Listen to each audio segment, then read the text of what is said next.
Lecture था उसमें जो हमने डिस्कस किया था वो ये डिस्कस किया था FPM और FPL मॉडल के ऊपर हमने बात की FBA और FPM मॉडल के ऊपर। आज वही हमने फिर डिस्कस किया था अमेज़ॉन ड्रॉप शिपिंग के बारे में। तो आज इस पर हमने दोबारा बात करनी है, वो लेक्चर जो है अमेज़ॉन ड्रॉप शिपिंग का। इसमें जो मेन सवाल पूछा जाता है, सबसे पहले जो आज बंदा यही पूछता है कि कोई भी बिज़नेस स्टार्ट करना हो तो उसके लिए हमें इन्वेस्टमेंट कितनी चाहिए। अगर हम कोई बिज़नेस, अगर आप आइडिया, उसको बिज़नेस आइडिया अगर किसी को भी आप दोगे ना तो वो आपसे क्वेश्चन यही पूछेगा कि हमें इस बिज़नेस को करने के लिए इन्वेस्टमेंट कितनी चाहिए। तो आज हम इसी बात पे डिस्कस करेंगे कि हमें कितनी इन्वेस्टमेंट चाहिए। कुछ ऐसे लोग भी थे जिन्होंने जो है वो ये कहा था कि जो स्टूडेंट्स हैं उन्होंने ये कहा था कि इसमें तो ड्रॉप शिपिंग में तो इन्वेस्टमेंट नहीं चाहिए, वो सिर्फ FPM और FBA मॉडल में इन्वेस्टमेंट चाहिए, इसमें तो इन्वेस्टमेंट नहीं चाहिए। लेकिन कोई भी काम शुरू करने से पहले आप ये देखो कि उसमें इन्वेस्टमेंट करनी पड़े। इसमें हम ये देखेंगे कि इसमें कितनी इन्वेस्टमेंट चाहिए। हाँ, इसमें ये है कि FBA और FPM मॉडल को अगर आप छोड़ देते हो तो ड्रॉप शिपिंग में आपको फिर माइनस इन्वेस्टमेंट चाहिए, इसमें इतनी ज़्यादा इन्वेस्टमेंट नहीं चाहिए। इसमें हम ये कहेंगे कि आपकी पॉकेट में जितना है ना, जितना आपके पास है, आप उससे भी आप ड्रॉप शिपिंग जो है वो आप स्टार्ट कर सकते हो।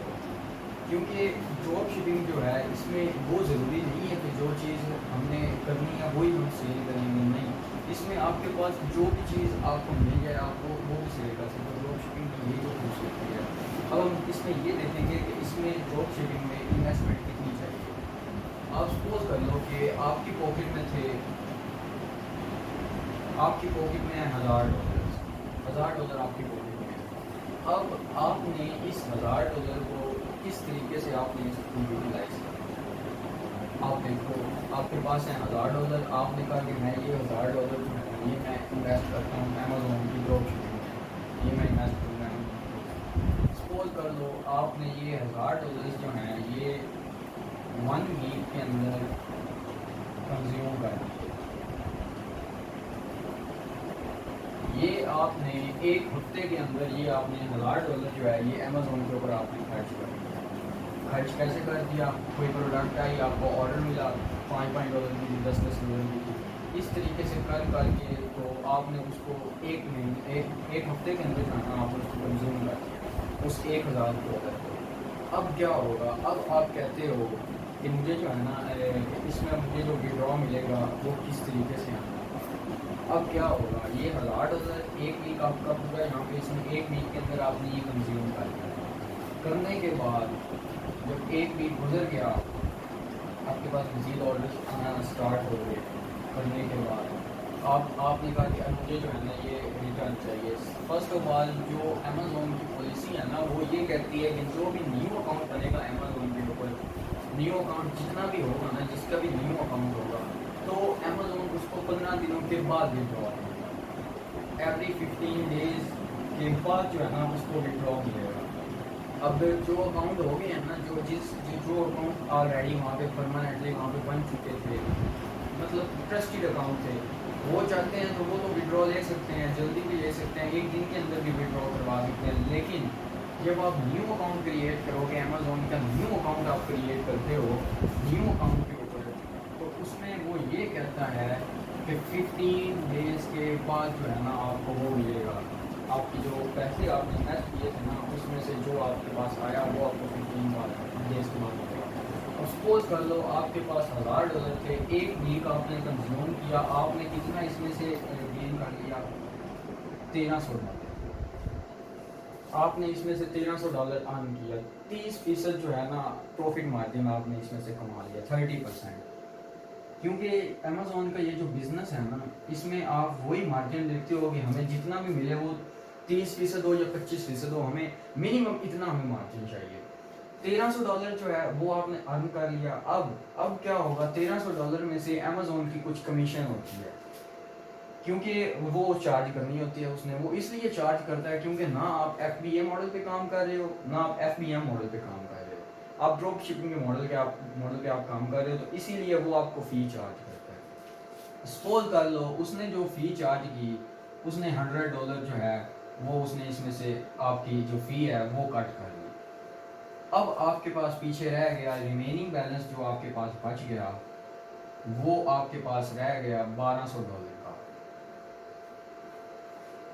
अब आप कहते हो कि ये मुझे जो है ये $1200 जो है ये मुझे मिलेगा मेरे वैलेट में, कि ये $1200 जो है ये मुझे रिटर्न मिलेगा, लेकिन ऐसा बिल्कुल भी नहीं होता। ये $1200 आपको नहीं मिलते। $1000 आपने लगाए, 30% उसमें से जो है आपने 30% मार्जिन रख के $1300 जो है आपने अर्न किए। $1300 अर्न करने के बाद अमेजोन की जो फी थी $100, सपोज कर लो इतनी नहीं होती, इससे कम नहीं होती है, $100 जो उसकी फी थी वो उसने अपनी उसमें से फी जो है वो कट कर दी। कट करने के बाद रिमेनिंग बैलेंस आपके पास बच गया $1200 का। अब $1200 आपको पूरे के पूरे नहीं मिलेंगे। आपको कितने मिलेंगे? आपको इसमें से जो बैलेंस अमाउंट होगी, बैलेंस अमाउंट कट करने के बाद सारी ये जो आपके पास बैलेंस अमाउंट जो बढ़ गई वो सपोज कर लो कि 1200 भी हो सकती है, या फी वो ज़्यादा काटे तो वो जो जितने आपके पास बच जाए $1200 आपके पास बच गए बैलेंस अमाउंट। अब आप कहते हो कि ये मिलेगी, लेकिन ऐसा नहीं होता, ये नहीं मिलती। अमेजोन आपके जो पैसे हैं इनमें से आपको वो वापस करता है $300। $1000 आपने इन्वेस्ट किया, लेकिन उसने जो आपको आपके वैलेट में जो उसने आपको दिए वो उसने आपको दिए सिर्फ $300। अब $300 उसने क्यों आपको दिए, ये यहाँ पे ये आप समझो, उसने आपके जो पैसे हैं वो विद होल्ड कर दिए। विद होल्ड क्यों किए? 15 दिनों के लिए, 15 डेज के लिए उसने आपके जो पैसे हैं वो विद होल्ड कर दिए। अब विद होल्ड उसने इसलिए किए क्योंकि जो आपने प्रोडक्ट आपने सेल की थी, हो सकता है उसमें से कि आपके पास जो आपने प्रोडक्ट सेल की थी उसमें वो 15 डेज की वो गारंटी देते हैं अपने कस्टमर को कि अगर आपको प्रोडक्ट पसंद नहीं आई या इसमें कोई आपको लगता है कि ये डैमेज है या कुछ इसमें कुछ ऐसा इशू बन जाता है, तो आप वो जो प्रोडक्ट है उनकी वो आप सेल कर सकते हो और दोबारा जो है ना वो आप उसको वापस कर सकते हो। वो 15 दिनों का जो गैप है ना उसमें, अगर सपोज कर लो कि बैलेंस अमाउंट आपके पास $1200 बनी थी, सारी कमीशन भी कट करके जो आपके पास बनी वो $1200 बनी थी, उसने पूरी $1200 जो है वो आपको आपके वैलेट में दे दिए। पूरे उसने जो $1200 थे, जो आपने 1000 लगाया था ना, 1200 आपको इसमें से आया टोटल प्रॉफिट कमीशन कट करके, वो आपको उसने आपके वैलेट में दे दी। अब क्या होगा, अगर सपोज कर लो जो आपने प्रोडक्ट सेल की थी उसमें से कोई कस्टमर ऐसा निकल आता है जो कहता है कि मुझे ये प्रोडक्ट पसंद नहीं आई या इसमें ये फॉल्ट है या मुझे ये नहीं चाहिए, तो अब अमेज़न अपनी पॉकेट में से तो पे नहीं करेगा उसको, वो जस्ट इसीलिए आपके जो पैसे हैं वो विद होल्ड कर लेता है। वो खाता नहीं आपके पैसे को, मार नहीं जाता, वो विद होल्ड करता है।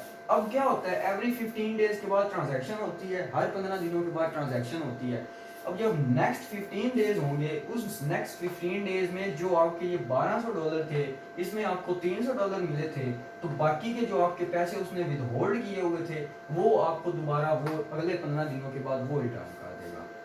लेकिन अब आप क्या करोगे, अब आप ये जितना जो टाइम पीरियड आपके पास 15 डेज का है, आप इसमें ये तो नहीं करोगे कि आप अपना जो काम है वो आप छोड़ दोगे। मैं यही बताना चाहता हूँ कि आप देखो, इसमें अगर आप $1000 अगर आप यूटिलाइज करते हो इसमें एक वीक के अंदर, तो 15 दिन जो हैं आप उसमें देखो कि ये 15 दिन जो है मैं आगे सेल भी तो करनी है, मैं बिजनेस खत्म तो नहीं ना करूँगा। ये तो ऐसे तो नहीं ना होगा कि आपने $1000 के साथ आपने $1200 कमा लिए तो बस आपने कहा कि इतना काफ़ी है, ऐसे नहीं होगा। आप फिर ग्रेजुअली आप जो है अपनी सेल्स आप वो बढ़ाते चले जाओगे। $1000 लगाया, $1200 इसमें से आया, लेकिन वो बैलेंस अमाउंट थी। फिर 15 डेज के उसने होल्ड किए।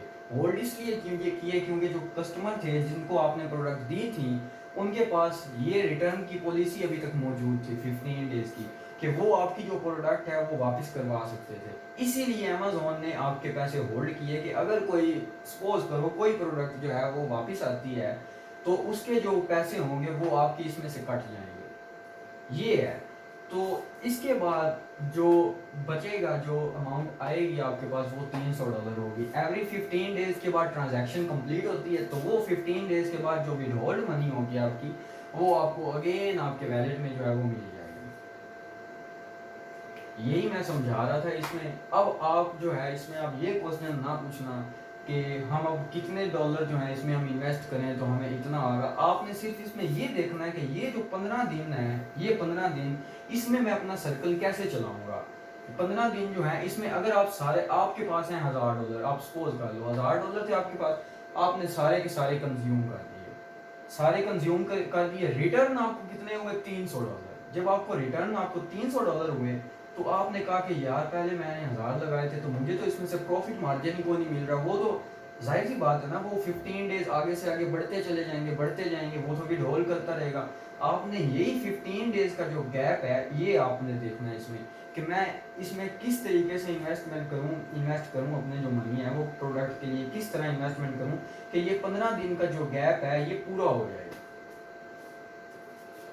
मैंने कोशिश बहुत की है कि आपको जो है आसान वर्डिंग में मैं समझा दूं, और इससे ज़्यादा बेहतर तो आसान वर्डिंग में हो ही नहीं सकता था। अब होता क्या है कि कुछ लोग होते हैं वो स्टार्ट कर देते हैं, वो बिज़नेस जो है वो स्टार्ट कर देते हैं अमेजोन ड्रॉप शिपिंग का, लेकिन वो इस जगह पे आप आगे फंस जाते हैं, ये 15 डेज़ के गैप के ऊपर आगे फंस जाते हैं। वो ये कहते हैं कि हमने इतने इन्वेस्ट किए तो लेकिन हमें उनमें से जो प्रॉफिट मिला वो तो हमें प्रॉफिट मार्जिन $300 हमें रिटर्न कर रहा है एवरी मंथ वो हमें $300 रिटर्न कर रहा है, या इससे ज़्यादा भी कर सकता है।